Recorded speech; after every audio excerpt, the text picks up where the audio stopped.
Kutipan babat Tanah Jawi tentang kisah Joko Tingkir, episode ke-27. Pasukan Mataram dan Jipang bergabung menyerang Pajang. Waktu telah lama berlalu. Adipati Demak terlaksana menggantikan Sultan Pajang. Adipati Banowo kemudian tinggal di Jipang. Para mantri di Pajang dibagi 3. 2/3 diminta ikut ke Jipang dan sepertiganya tetap tinggal di Pajang.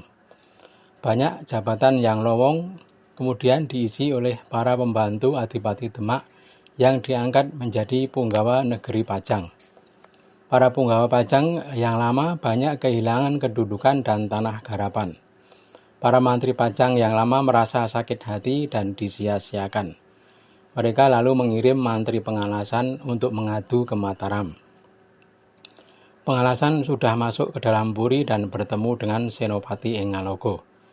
Pengalasan berkata, para mantri di Pajang merasa tidak nyaman dengan Sultan yang baru, adik Paduka Adipati Demak. Mereka semua ingin menyeberang ke Mataram. Mereka merasa tersisih karena tanah garapannya banyak diambil oleh Adipati Demak untuk para punggawa yang baru. Kini di Pajang keadaan sangat kacau. Kalau malam banyak pencuri, kalau siang banyak orang berebut sawah. Kalau Paduka punya kehendak menyerang Pajang, saat inilah waktu yang tepat. Di Pajang keadaan sedang kacau. Kaula Pajang tidak bisa berharap selain kepada Paduka. Kalau Tuan mau menyerang Pajang, sungguh semua kaula akan mendukung Tuan. Senopati berkata, saudaraku pengalasan, aku terima kepercayaan ini. Tetapi aku merasa belum saatnya menyerang Pajang. Kalau doa semua kaula Pajang dikabulkan Tuhan, gampang saja kalau hendak melengsarkan Adipati Demak. Dinda Adipati Demak bukan rintangan bila Tuhan sudah menghendaki. Sementara itu, Pangeran Banowo yang kini memimpin Kadipaten Jipang merasa gundah gulana karena tersingkir dari Kesultanan Pajang. Sang pangeran giat melakukan amalan prihatin dengan mengurangi makan dan tidur. Saking prihatinnya sampai-sampai baru berkenan makan setelah ada makanan kaula Jipang yang jatuh ke tanah. Tidur pun di teritisan rumah, tidak beratap di atasnya. Pada suatu malam ada suara terdengar. Kakakmu di Mataram yang akan menjadi sarana kemuliaanmu. Tidak ada jalan yang lain. Suara lalu menghilang. Pangeran Banowo segera mengirim utusan ke Mataram. Yang diutus segera berangkat untuk menemui Senopati ing Ngalogo. Utusan berkata, Tuan, saya diutus adik Paduka Adipati Banowo di Jipang. Paduka diminta untuk segera masuk ke Pajang dan menjadi raja di Pajang. Itulah kehendak adik Paduka. Ki Senopati berkata, hei utusan, engkau katakan kepada adikku segera, aku tidak tahu menahu persoalan berebut negeri, karena aku sudah mendapat tanah pemberian Sultan di Mataram. Utusan segera kembali ke Jipang dan melapor kepada tuannya. Semua perkataan Senopati sudah diaturkan kepada Pangeran Adipati Banowo. Pangeran Banowo berkata, engkau kembalilah ke Mataram dan mintalah Kanda Senopati menyerang Pajang sekali lagi. Utusan segera kembali ke Mataram. Sesampai di Mataram, utusan segera menemui Senopati. Berkata si utusan, Tuan, adik Paduka memaksa. Paduka tetap diminta menyerang Pajang. Adik Paduka tidak suka kalau sang kakak Adipati Demak yang menjadi raja.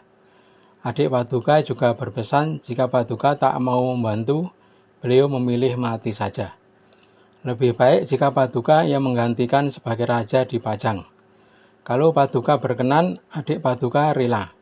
Namun kalau saudara ipar Adipati Demak yang menjadi raja, adik Paduka Pangeran Banowo merasa lebih baik mati saja.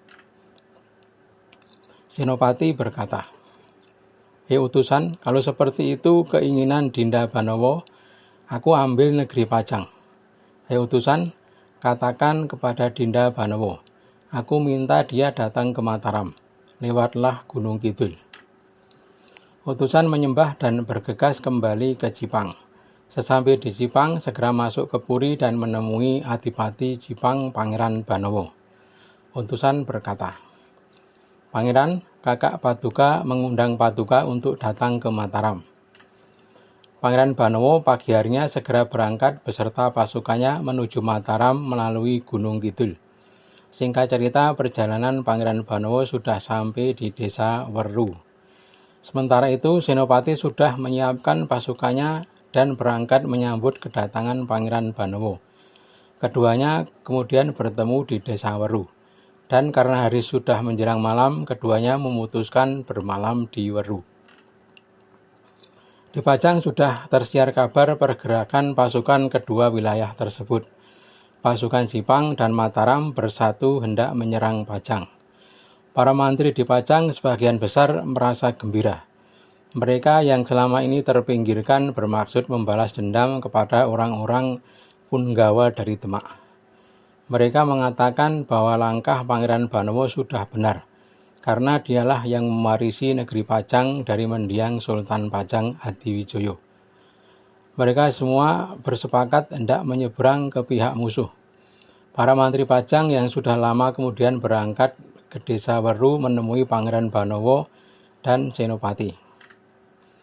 Berkata para mantri Pajang, "Duhe Tuan kami, kalau Tuan berkehendak kami berani menyerang Pajang dari dalam. Kami tidak sungkan lagi, karena tidak ada lagi teman kami yang tinggal di Pajang. Di Pajang hanya tersisa orang-orang dari Demak dan orang dari Kudus. Kami sanggup kalau diperintah menangkap Adipati Demak. Hati kami sakit karena selama ini dipinggirkan." Senopati merasa gembira mendengar kesanggupan para mantri Pajang. Setelah yakin bahwa mereka bersungguh-sungguh, Senopati segera memberangkatkan pasukan gabungan Jipang dan Mataram untuk segera menyerang negeri Pajang. Senopati berkata, "Dinda, engkau bawalah pasukanmu dan para mantri Pajang untuk menyerang gerbang timur.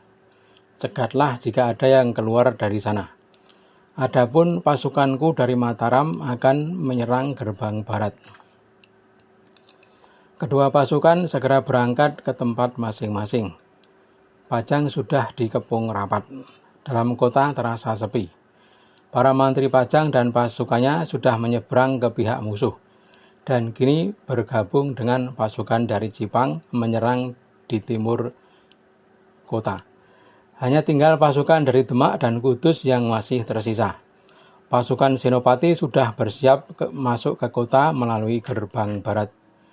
Di dalam kota, Adipati Demak berkata, "Semua pasukan bayaranku dari Bugis, Makassar, dan Bali, majulah menghadapi Kanda Senopati.